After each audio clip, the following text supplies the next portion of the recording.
Bir nəfər nazını çəkməyən zaman, kimsə göz yaşını silməyən zaman, yükün ağırlaşıb dözməyən zaman, mənim o qayğıma möhtac qalasan. Mənim o qayğıma möhtac qalasan.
Gəlib bir yalanla alanlar səni, aldatsın yanında qalanlar səni.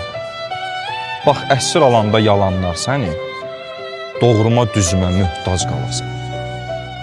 Doğruma düzümə möhtac qalasan. Bu əzab bil ki, məni məndən alıb gedər.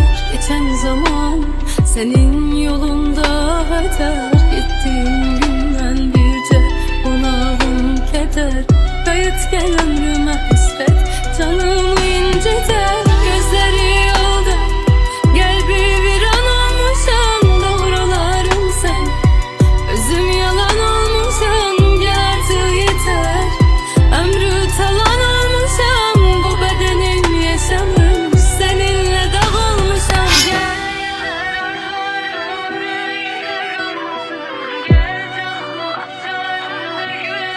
Yalandan üzünə gülən olanda, dərdini özgələr bölən olanda, nə vaxtsa bu ömür gününsü olanda, küsməyən üzümə möhtac qalasan.